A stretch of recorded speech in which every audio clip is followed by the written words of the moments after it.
When it comes to the Marvel Cinematic Universe, there are so many great characters out there that it can be hard to keep track of them all. We aren't trying to say the decimation wasn't a horrible thing, but it did make the casting list a bit easier to go over. In the wake of Infinity War, we're going to take a look at some Marvel characters you may have forgotten about.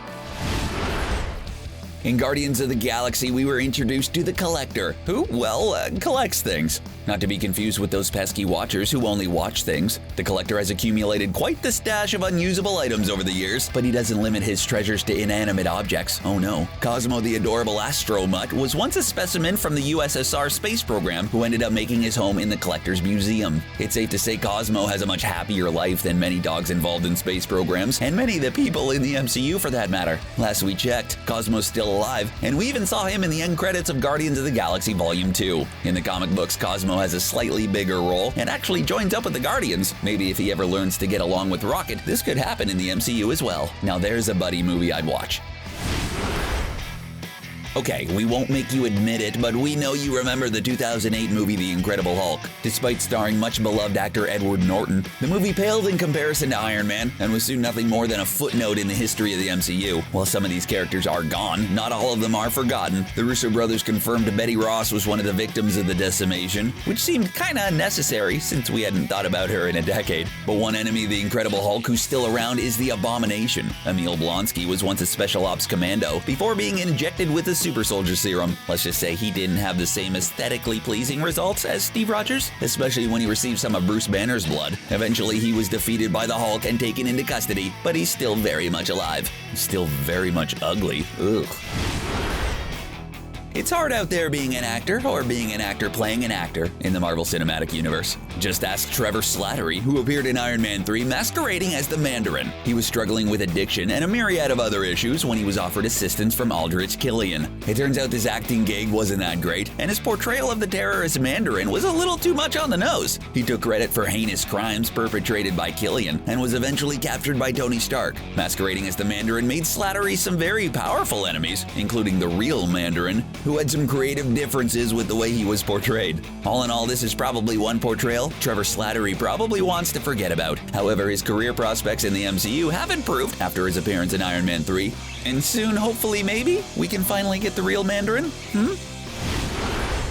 The Mandarin is one of those comic book characters fans were so excited to finally see on the big screen. Although the character has improved over the years, the original version was pretty problematic and didn't age particularly well. So while we're looking forward to seeing him take on Iron Man, we were wondering how Marvel was gonna pull it off. Then, as we literally mentioned less than a minute ago, Trevor Slattery pretended to be him. It was awkward and comic book fans weren't happy about it. According to Kevin Feige, the Mandarin was originally going to be younger and have business dealings with Stark Industries. But in the end, some of his character traits were incorporated into Aldrich Killian, and all we got was a fake version of the real Mandarin. We know the actual Mandarin's still out there somewhere in the MCU, and we're sure whatever he's up to, it ain't good.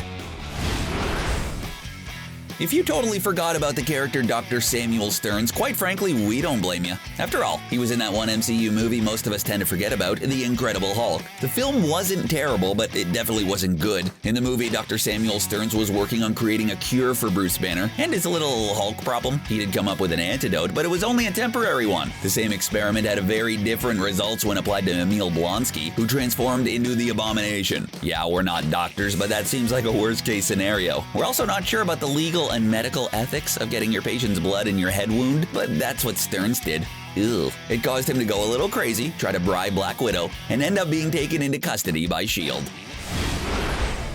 Although Pepper Potts once inadvertently called her trash, Christine Everhart is still around somewhere in the Marvel Cinematic Universe. We were first introduced to this precocious reporter in Iron Man, where we learned she was employed by Vanity Fair. Unlike her comic book counterpart, she couldn't write for the Daily Bugle because Marvel Studios didn't have the rights. She fills Tony Stark in on what his company's weapons are being used for, and later asks him to confirm that he's Iron Man. During Iron Man 2, we saw Christine Everhart return, writing a page for Justin Hammer. In addition to her time spent in Marvel movies, she was also a part of a viral marketing campaign designed to promote Ant-Man. She worked for the fictitious news source WHIH Newsfront and discussed major MCU events like Age of Ultron and Scott Lang's imprisonment. As far as we know, this hard-hitting reporter is still chasing stories in the MCU. Ever since the Avengers, Tony Stark has primarily been concerned with terrifying inhuman enemies falling out of the sky. And it's hard to blame him, but rest assured there are plenty of human beings, yes, they still exist, who have it out for Tony and his company, Stark Industries. One of them is Justin Hammer, the CEO of Hammer Industries. He's been an enemy of Tony since Iron Man 2 and has tried to bring down the image of Stark's industry. However, there's only so much of a smear campaign you can have against Iron Man, and Hammer ended up doing more damage to his own cause by the end of it. He also tried to replicate Tony's arc reactor technology, which unsurprisingly backfired terribly. Hey, he's nothing if not consistent. Oh, and he's still very much alive in the MCU, albeit spending his days in prison for conspiring with terrorist Ivan Vanko. If some fans are critical about the majority of villains in the MCU, there are even more critics about their romantic leads. Sharon Carter's the great-niece of S.H.I.E.L.D. co-founder Peggy Carter, and followed in her aunt's footsteps as an agent. We've seen her risk her life to protect innocent people and do her best to succeed at an exceptionally difficult job and fight for what's right. Sharon was eager to prove herself, and as far as we're concerned, she did one heck of an amazing job. Other than the creepy fact that he used to date her great-aunt, it's not hard to see why Steve Rogers was into her. But despite many overhyped Marvel romances, this one barely got any screen time and seemed more like some comic book fan service than anything else. Steve and Sharon never shared more than a single smooch, but she's still out there in the MCU.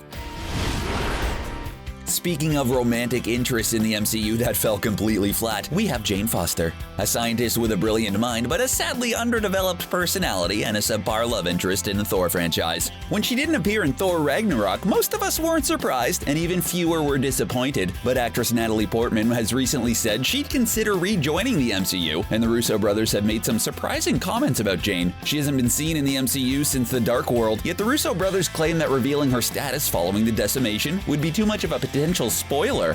What does that mean? They wasted no energy claiming that Lady Sif had perished in the decimation, making this all the more strange. It's possible we could actually see Jane make a triumphant return to the MCU. In the comics, she takes on the mantle of Thor and even wields Mjolnir. We were as sad as anyone when we lost Yondu Udonta at the end of Guardians of the Galaxy Volume 2. He had raised Peter Quill since he was a little boy, but it turned out Yondu had a mentor of his very own. Stakar O'Gord rescued Yondu from a life of slavery and welcomed him with open arms into the Ravagers. Later, when he learned Yondu had been responsible for transporting children to Ego, he was forced to exile him. It turns out even bands of criminals have codes of honor, and it turns out child trafficking is a hard no for even this group of extraterrestrial ne'er-do-wells. After learning of Yondu's bravery and overcome with sadness at his passing, Stakar honored him with a funeral fit for a Ravager. Although Yondu's gone, Stakar lives on, and he's back to his old tricks of going on adventures and stealing anything not nailed down. Talk about seriously underrated MCU characters. Darcy Lewis has been around since Thor and was one of the only bright spots in The Dark World, one of the weakest movies in the MCU's extensive lineup. She was working as an intern for Eric Selvig in addition to assisting Jane Foster, which it turns out is a pretty high-risk gig. Lewis and Foster were obsessed with understanding how the Bifrost Bridge worked and were unwilling to accept the typical Asgardian answer of, because magic. Later, when Jane despaired that Thor would never come back, it was Lewis who encouraged her to sit it out, and when Thor inevitably came back, bringing along Malekith and his minions, Lewis joined in on the fight against them. Since we haven't seen Jane Foster in the MCU for quite some time, naturally, Darcy Lewis has also been missing in action. Only time will tell if we'll get to see these two reunited. Okay, so considering how recently Black Panther hit theaters and what a big success it was, you probably still remember Nakia. But surprisingly, she was one of the characters conspicuously missing from Avengers Infinity War. We know T'Challa sent her to head up the Wakandan social outreach program at the end of Black Panther. But what became of her after that? The Russo brothers have said that Nakia is probably safe, and when asked why she didn't show up during Infinity War, they alluded to her being undercover. This certainly fits with what she was doing when we met her for the first time, but it also makes us wonder what role she'll have in Avengers Endgame. Not only are we eager to know where Nakia has been, but what about W'Kabi? He was also gone during Infinity War, and we can't wait to find out why. We hope it's a good reason, Marvel Studios. The Valkyries are immensely powerful warriors of Norse mythology, and the MCU has their own version of these elite soldiers. In the movie Thor Ragnarok, we learn these brave souls had been all but wiped out by Hela, the estranged daughter of Odin. But there was a member who survived, and her name was Brunhilde. Devastated by the destruction of her comrades, she moved to Sakaar where she started fresh and got her groove back. I'm just kidding. She renamed herself Scrapper 142, dabbled in selling humans to the Grandmaster, and developed a serious drinking problem. She wasn't exactly in the best place when she met Thor, who managed to convince her to help him save Asgard. She was on the spaceship which was intercepted by Thanos at the beginning of Infinity War, but we never saw any trace of her. The Russo brothers confirm she made it out on an escape pod and survived the decimation. The plot thickens. You wouldn't think a pile of talking rocks would be capable of stealing the show, but Thor Ragnarok director Taika Waititi surprised all of us. Not only did he manage to revive the weakest Marvel franchise, but he proved just how funny a pile of rocks can be. Of course, we're talking about Korg, the alien Thor encounters while in the fighting pits of Sakaar. Korg was a few pamphlets short of a revolution, but he still managed to help out Thor and throw in some funny and occasionally moving dialogue. Although his pal Meek isn't much for talking, he's handy with a blade, and we were glad to learn he survived the end of Ragnarok. Korg and Meek were also some of the lucky passengers aboard the Asgardian ship who managed to escape before Thanos could get a hold of them. Kevin Feige has confirmed we definitely haven't seen the last of Korg and Meek. As you probably could have guessed from the name, the Watchers of the MCU, yeah, they watch things. Stan Lee wasn't kidding when he said Marvel fans are smarter than other comic book fans. In particular, they like to watch humans and, as such, are often around as notable moments in human history. In addition to making us feel intellectually superior to DC fans, Stan Lee was also known for his cameos in Marvel movies. A fan theory began circulating that he was actually playing the same character in all of his cameos. Kevin Feige reported loving the idea and accepted it into the canon of the MCU. Some fans take things a step further and believe Stan Lee's character was a Watcher, which would explain why he was around during so many notable MCU moments. We've seen confirmed Watchers in Guardians of the Galaxy Volume 2, and we have a feeling they're still out there, watching. Most people think Marvel started making movies with the premiere of Iron Man in 2008. That may have been when the MCU officially started, but there have been a few regrettable entries in Marvel's forays into films, and we're not just talking about those mediocre Fantastic Four movies either. Seriously, look them up, they're hilarious. One of the first was Howard the Duck, which was released all the way back in 1986. The movie is widely considered to be one of the worst films of all time, and was a massive box office flop. While it does have some devoted fans, most of us assumed Marvel liked to pretend it didn't exist. That was until 28 years later when Howard the Duck showed up in Guardians of the Galaxy. Like Cosmo, he was a part of the Collector's Gallery and was voiced by actor Seth Green. Not only did he survive the decimation, but he was also originally going to appear in Infinity War. Can we get Howard a gauntlet? Because that would be awesome. When we first met Karl Mordo in Doctor Strange, he appeared to be a devoted follower of the Ancient One. In fact, he even criticized Stephen Strange for not paying her enough respect, but all that changed when he learned how she had extended her lifespan. It turns out the revered Ancient One had been drawing power from the insidious Dark Dimension, which is home to Dormammu and a host of other equally evil things. Upon finding out the source of the Ancient One's power, Mordo took things pretty hard by vowing to eliminate all magic users in the world. Yeah, he took it pretty hard. When we last saw him, he was working on that goal by attacking Jonathan Pangborn and stripping him of his powers. Although we saw him striding angrily away at one point, we have no doubt he'll be back, most likely with a vengeance and a serious grudge towards Doctor Strange. I smell a sequel! Audiences all over the world are huge fans of the Guardians of the Galaxy, but we still think of at least one person in the MCU who isn't. Aisha is the golden high priestess of the Sovereign, and we do mean she's quite literally golden. The Guardians ran afoul of her after being hired to retrieve some Anulax batteries when Rocket decided to keep one for himself.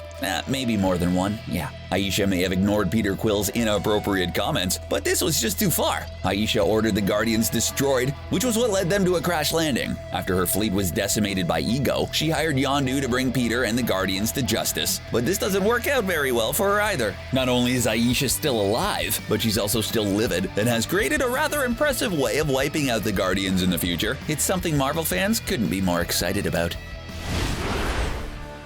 No, we're not among the people who can't stand the Guardians of the Galaxy. We're just really excited to see Adam Warlock finally enter the MCU. In the comic books, Adam Warlock is an immensely powerful character who's heavily involved with the Infinity Stones. His arrival into the MCU has been highly anticipated, and some were shocked he didn't show up during Infinity War. He's one of James Gunn's favorite characters, and was originally supposed to have a much bigger part in Guardians of the Galaxy Volume 2, instead of simply being born. However, he ended up involving Mantis instead. But for you Adam Warlock fans out there, don't despair. Marvel Studios' Kevin Feige has confirmed that Adam Warlock is sticking around and will be an important part of the MCU's future. Let's just hope this isn't some classic Marvel misdirection, because we can't wait to see more of the esteemed Adam Warlock.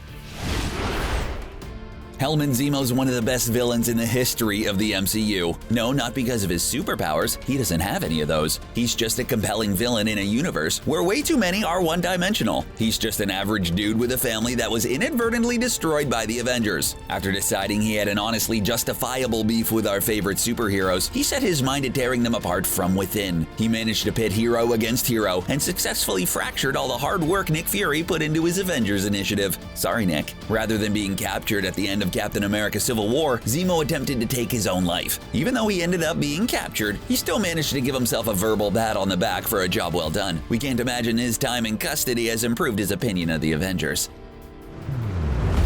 What do you think about these characters who are lurking somewhere in the MCU? Are there any you want to see on the big screen again, or would you prefer they stay gone? Let us know in the comments section below, and don't forget to subscribe to CBR for more MCU videos. Thanks for watching.